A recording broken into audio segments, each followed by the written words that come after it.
Aduh ini semua si kargo gimana ro? Si nangis plane mana deh ba?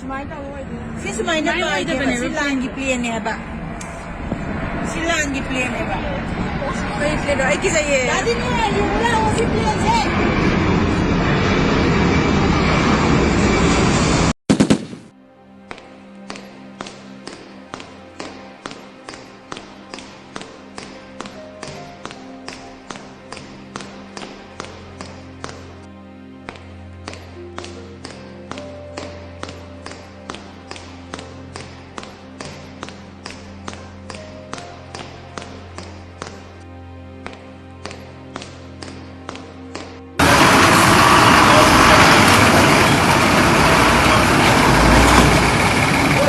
Online Manipur YouTube channel asbing bir mayam pum nampu amuka natanam loksari ahan badiam namaru iba pawam update thamjage Surasanpur dagi maitai masa puthokpa haure puthokpa hukibagi mami amani haujiku charibasi aduga mathangi update asina Kabui Union Manipur dagi thadorko press release amani yelhumi namthanaba honaba condemn tawi aduga mathangi update asina Kabui Union Manipur dagi tholakpa update amani Yelhomi nam thanaba honaba condemn tawi kabui mapandagi haijilaklaga saidangduna lairakhiba singbu indigenous ni haina hairubadagi ma khau pongduna yelhomi singi mafam munaba honarakpagi thawongdu ngarang kukina namna taba mafam singda maning tamna chathan khre phurup amana masagi apambo phongdokpa haibasi malemgi oina chatnei adubu makoigi pandam adugi mahut honorable CM gi maming panduna akampet ngang duna chathakiba rally aduna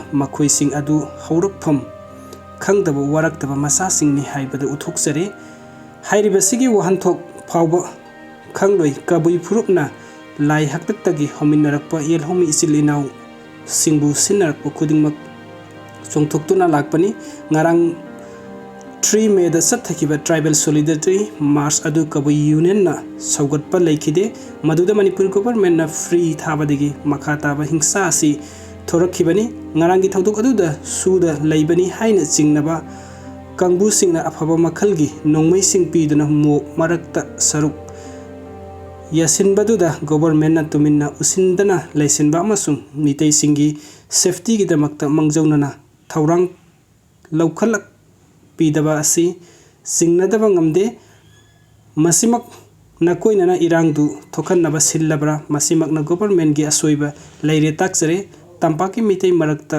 hingliba kabui sing langtaknaba laire chilinaw marakta thokanningdaba thodok thoktanaba amasung nakal amada yengthinaba midiyang thamdanaba kabui union na appeal tawjari kabui di iramdam kannanaba achumba aduda lepkani more sisipur kangpokpida mitei singi yum tumna thaba hatokpiba phuba chaibada soklakpasing adugi damakta kabui union na makhoigi awabada saruk yajari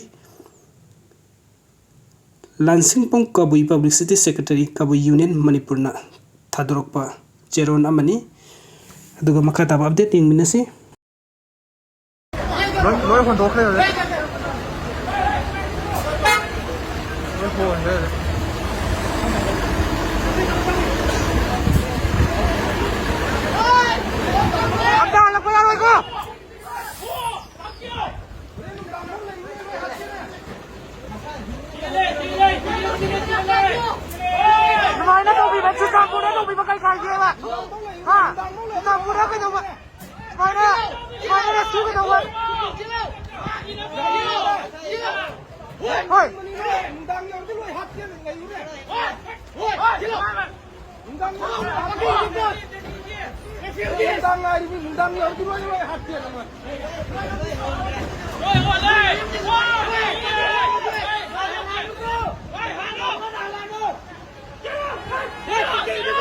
Oi, don't come back.